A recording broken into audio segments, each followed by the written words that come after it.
Morning students, कैसे हैं बेटा आप सब। आज हम अगली कविता शुरू करने जा रहे हैं जिसका नाम है उत्साह। इस कविता के जो कवि हैं वो हैं सूर्यकांत त्रिपाठी निराला जी। इनके नाम से ही स्पष्ट है, निराला यानी अलग। कुछ निराला अनोखा होता है, अलग होता है जैसे, तो इन्होंने अपने नाम को सार्थक भी किया है। इनकी बहुत सारी कविताएं ऐसी हैं जिनको पढ़कर हमें कुछ अलग जानने का मौका मिलता है। जैसे कि अगर हम उदाहरण के रूप में लें तो हम इसी कविता को ले सकते हैं, उत्साह को। इसमें जो कविता है वो किसको संबोधित है? बादलों को संबोधित है। ठीक है, तो इसे हम जो है आह्वान गीत के नाम से भी जानते हैं कि कवि ने बादलों का आह्वान किया है, उनको बुलाया है। तो जो बादल हैं वो कवि का बहुत ही प्रिय विषय है और उन्होंने काफी कविताएं जो हैं वो बादल को संबोधित करके लिखी हैं। क्यों? क्योंकि कवि ये मानते हैं कि बादल में विनाश और निर्माण दोनों की शक्ति है। विनाश और निर्माण दोनों की शक्ति कैसे है कि बहुत ज्यादा बारिश हो जाए तो भी विनाश है, ठीक है, और अगर ना हो तो भी विनाश है। उसी तरह से निर्माण भी, कि अगर बारिश हो, अच्छी हो, तो नए का निर्माण होता है। कहने का मतलब क्या है कि बादल जो है उनमें विनाश और निर्माण दोनों की शक्ति है। जब बारिश होती है तो नई फसल का निर्माण होता है। नई फसल जो है उसमें नए नए अंकुर फूटते हैं और जैसे बारिश, बादलों का पानी उन पर गिरता है तो वो अंकुरित होने लगती हैं, फसल जो है वो बड़ी होने लगती है। और अगर यही बादल विनाश के रूप में हमारे सामने प्रकट हो, मतलब क्या है कि बहुत ज्यादा बारिश हो जाए तो वो फसल जो है वो नष्ट भी हो जाती है। तो इसीलिए कवि कहते हैं कि बादल में विनाश और निर्माण दोनों की शक्ति है और अगर ये चाहें तो लोगों में उत्साह, जोश, चेतना, उमंग के भाव भर सकते हैं। और इस कविता के माध्यम से, उत्साह कविता के माध्यम से कवि हमारे सामने ऐसा ही कुछ स्पष्ट करना चाहते हैं कि जो बादल हैं वो लोगों के मन में उत्साह भरे, जोश भरे, उमंग भरे, ताकि वो आगे अपने कार्य करने के लिए प्रेरित हो सके। ठीक है, तो अब आइए बेटा जी हम अपनी कविता की तरफ बढ़ते हैं और इसको समझने का प्रयास करते हैं। कविता से संबंधित जो साहित्यिक विशेषताएं हैं वो मैं कविता के अंत में आपको सभी बताऊंगी कि इसमें कौन सी भाषा का प्रयोग है, किस प्रकार के शब्द हैं, कौन सा रस है, कौन कौन से अलंकारों का इसमें प्रयोग किया गया है। ठीक है, तो अब सबसे पहले जो है हम कविता के बारे में अपना जान लेते हैं कि निराला जी ने इस कविता उत्साह में हमें क्या समझाने का प्रयास किया है। बादल गरजो, जैसे कि मैंने शुरू में बताया कि ये एक आह्वान गीत है। कवि इसमें जो है वो बादलों का आह्वान कर रहा है, उसे बुला रहा है कि हे बादल तुम जोर जोर से गरजो, घेर घेर घोर गगन। घेर मतलब चारों तरफ से इस गगन यानी आसमान, कि तुम चारों तरफ से आसमान को घेर लो। धाराधर, धाराधर मतलब तुम में धारा प्रवाह की शक्ति है, मतलब बारिश की जो बूंदे हैं उसके लिए है कि तुम धारा वाले हो और तुम चारों तरफ से आसमान को घेर लो।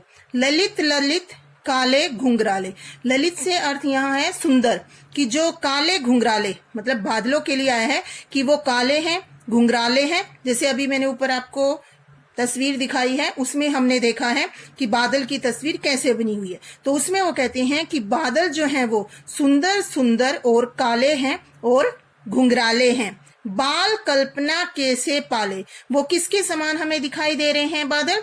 बाल कल्पना, बाल यानी बच्चा, कल्पना, कि जैसे बच्चे अपनी कल्पना से बना लेते हैं। आपने देखा होगा बच्चे छोटे होते हैं तो उन्हें अगर कोई तस्वीर बनाने के लिए कहा जाए बादलों की तो वो ऐसे यूं करके तस्वीर बनाते हैं। तो ये मतलब क्या हो गया, एक तरह से बादल की वो तस्वीर बना रहे हैं। दूसरा बाल कल्पना, बच्चों की जो कल्पना होती है, के से पाले, के समान वाले हैं।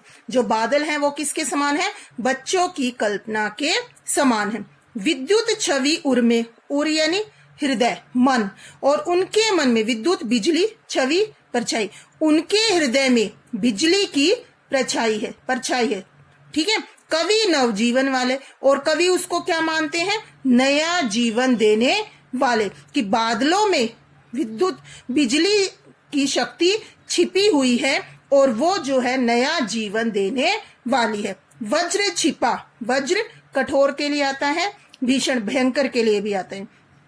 तो वो कहते हैं कि इन बादलों में वज्र के समान कठोर शक्ति छिपी हुई है, नूतन कविता फिर भर दो। कहते हैं कि मेरी कविता को फिर से, नूतन यानी नया, मेरी कविता को फिर से नया कर दो, बादल गरजो, कि हे बादल तुम जोर जोर से गरजो और मेरी कविता में भी नया प्राण भर दो।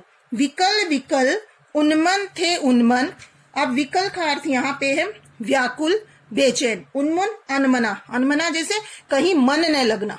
ठीक है, कहते हैं कि सारा जो संसार है वो व्याकुल है, बेचैन है और उन्मन है, उनका कहीं पर भी मन नहीं लग रहा है। विश्व के पूरे संसार के निदाग के सकल जन, सकल सारे जन मनुष्य, निदाग तपती गर्मी, कहते हैं कि पूरे संसार के लोग जो है वो गर्मी में तप रहे हैं।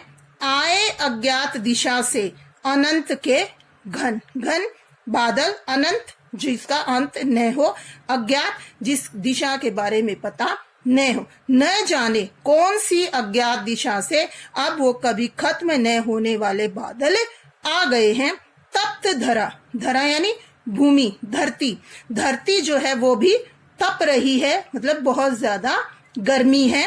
जल से फिर शीतल कर दो, कि तुम अपने जल से, कि हे बादल चारों तरफ जो है वो व्याकुलता है, बेचैनी है, सारा जो संसार है वो गर्मी से तप रहा है और उसमें भूमि जो है वो भी गर्मी से तप रही है, तुम अपने जल से उसे भी शीतल कर दो, हे बादल तुम जोर जोर से गरजो। तो इस कविता के माध्यम से कवि हमें यह संदेश दे रहे हैं कि बादलों में कुछ नया करने की, परिवर्तन करने की जो शक्ति छिपी हुई है, उससे वो सभी लोगों में उत्साह का संचार करना चाहते हैं, लोगों में भी जोश और उमंग भरना चाहते हैं, ताकि वो भी अपने जीवन में आगे बढ़ सकें और जो भी विपरीत परिस्थितियां हमारे सामने आती हैं उनका सामना कर सकें। और ये सब कैसे संभव होगा? जब हमारे मन में किसी काम को करने के लिए उत्साह होगा, जोश होगा, उमंग होगी, लगन होगी।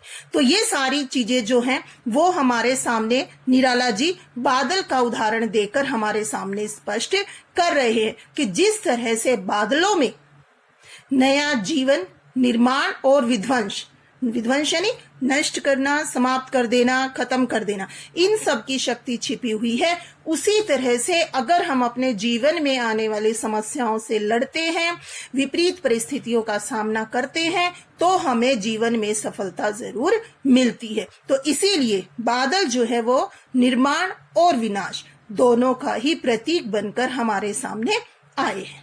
ठीक है, तो ये तो हमारी कविता का सार था जो मैंने आपको अभी बताया है। उम्मीद है आपको ये अच्छे से समझ में आया होगा।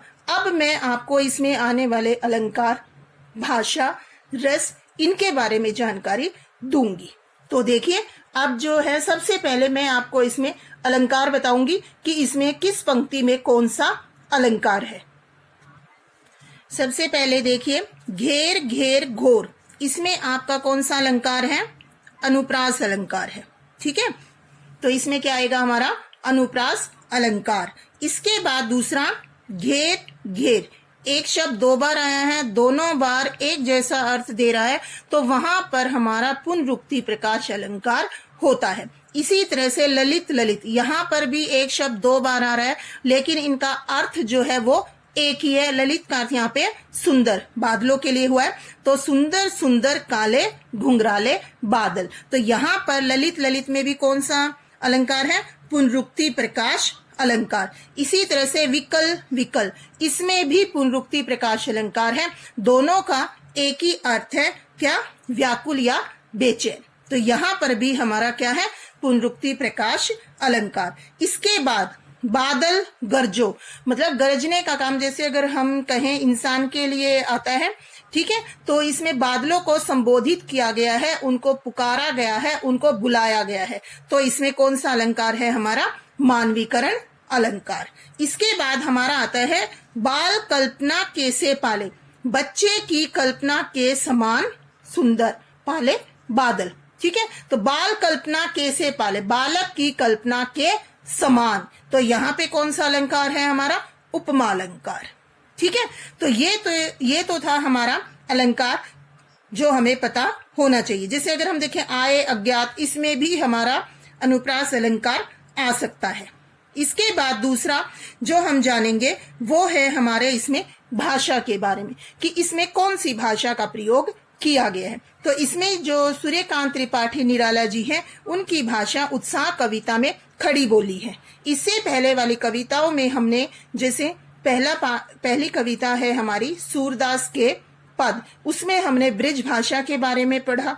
इसके बाद दूसरा पाठ जो राम लक्ष्मण परशुराम संवाद है, उसमें हमने अवधी भाषा के बारे में पढ़ा। और अब ये जो पाठ है उत्साह, जिसके कवि सूर्यकांत त्रिपाठी निराला जी हैं, तो उन्होंने कौन सी भाषा का प्रयोग किया?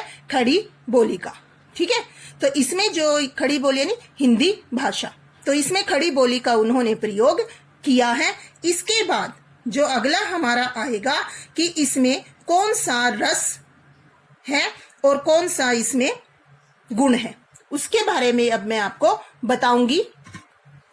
जैसे इसमें बताया गया बादलों का आह्वान किया गया है, उनको पुकारा गया है। तो इसमें जो पढ़ने से उत्साह से ही हमें पता चल रहा है कि इसमें वीरता का भाव है। तो इसमें जो रस हो गया हमारा वो कौन सा होगा? वीर रस होगा। ठीक है। और जो इसमें गुण है वो है ओज। ओज मतलब उत्साह लाना, उमंग जैसे। तो इसमें ओज गुण है और रस जो है वो वीर है। और कई बार ये भी पूछ लिया जाता है कि इसमें कौन सी शैली का प्रयोग हुआ है।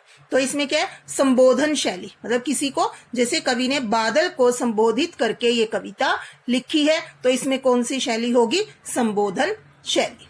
ठीक है। उम्मीद है आपको ये जो है कविता वो अच्छे से समझ में आ गई होगी। फिर भी अगर आपको लगे कि इसमें कुछ आपको समझ नहीं आया है तो वो आप मेरे से पूछ सकती हैं। लेकिन ये कविता बहुत ही ज्यादा जो है वो इम्पोर्टेंट है, तो आप इसको ध्यान से समझें। एक एक शब्द को जैसे मैंने बताया है उस पर ध्यान दें और मुख्य रूप से ये देखें कि कवि ने इसमें क्या बताने का प्रयास किया है। ठीक है बेटा जी। तो अब मैं अपना जो लेक्चर है वो यहीं पर समाप्त करती हूँ, और अगर आपको कुछ पूछना है तो आप मेरे से पूछ सकती हैं। Thank you. Have a nice day. Bye bye.